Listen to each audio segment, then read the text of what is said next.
Nearly a year after the start of talks, Sudan's transitional government and the opposition coalition, the Sudanese Revolutionary Front, are signing a peace deal. The administration made ending conflicts across Sudan its top priority, and it's hoped this will help achieve it. We're glad that we managed to achieve a milestone regarding achieving peace in Sudan. We know there are other factions that are yet to sign, and we hope there will be another round to negotiate with these groups.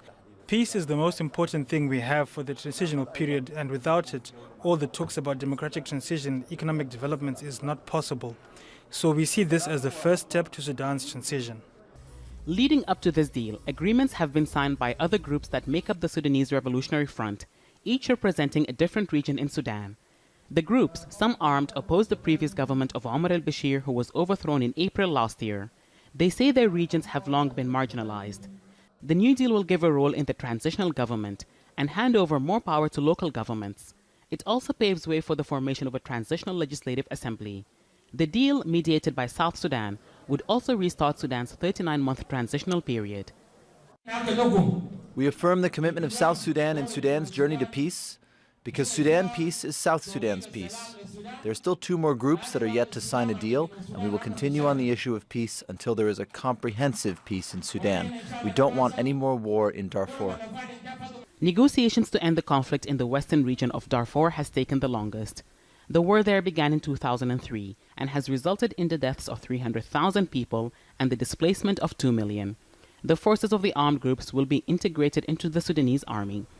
Reparations will be paid to those affected by the conflict, and those displaced will be allowed to return home. We've been in these camps since 2004. We want the conflict to end so we can go back to our harvest and to our ancestral home. But we've not been properly consulted on the deal that's taking place or represented, and so we're concerned it may not hold. The deal is not the first attempt at peace in Sudan's conflict zones, but Sudan's transitional government and the Sudanese Revolutionary Front say this time there's political will to make it last. Well, Hiba Morgan is live for us now in Khartoum. Hiba, what more can you tell us about this deal? I'm thinking particularly about what the various groups wanted versus what they actually got.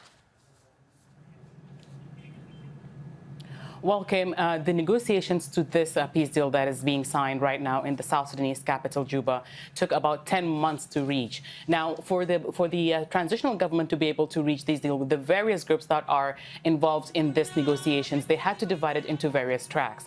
That's because not all the members of the Sudanese Revolutionary Front, which is signing the deal, are armed, and most of them had different grievances and different demands.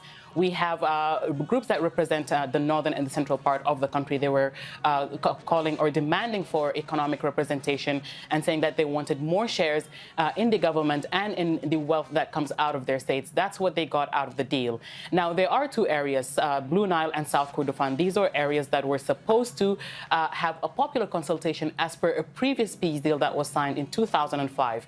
They were supposed to decide upon South Sudan's independence, whether they wanted to be part of South Sudan or be part of Sudan. Now, that didn't happen and resulted in the breakout of another civil war for Sudan in 2011. What they got out of this deal is that they will be granted self-autonomy, and the wealth that comes from those 2 states, South Kordofan and Blue Nile, will be shared between the government and the local government, between the federal government and the local government. As for the Darfur groups, they've been demanding reparations and they've been demanding more economic development and more wealth being shared between them and the federal government. That is something they got, as well as their armies or their armed groups being reintegrated into the national army throughout the transitional period, which is set to restart with this deal now being signed. So it looks like most of them got most of what they wanted. The negotiations has been very complicated. It had halted several times between the groups and the government, but it looks for now that they say that they're set to start a new transitional period and a new phase and open a chapter that is of peace. Sounds like a real mammoth task just even getting to this point. What happens next? Now, what happens next, Kim, is for these groups to come back to Khartoum. Let's remember that most of these members of the armed groups have been out of Sudan since the war broke out in Darfur and the war in Blue Nile State and South Kordofan. So many of those members have not seen have not set foot in Sudan for a long time, or have not seen the capital, Khartoum. Because as per the deal, there will be a reconfiguration of this transitional government, and the Sovereign Council will be expanded, as well as armed groups getting representation in the federal, in the ministries and in the Legislative Assembly. We'll be seeing members of those armed groups coming back to Khartoum. But before that, we're expecting to hear an announcement from the head of the Sovereign Council, Abdel Fattah al-Burhan, who is right now attending the peace deal in Juba, the signing of the peace deal in Juba. We're expecting him to announce a pardon on those members of the armed groups, because most of them have been persecuted by the government. So we're expecting to hear an announcement of a pardon for those members of the armed groups to pave way for them to be able to come to Khartoum and start taking up positions in the Sovereign Council, in the Council of Ministers, and we'll start seeing consultations between the armed groups and the Forces of Freedom and Change in terms of how this Legislative Assembly, the Transitional Legislative Assembly, which has been put on hold for a long time, will be formed. OK, thank you for that. Heba Morgan live for us in Khartoum.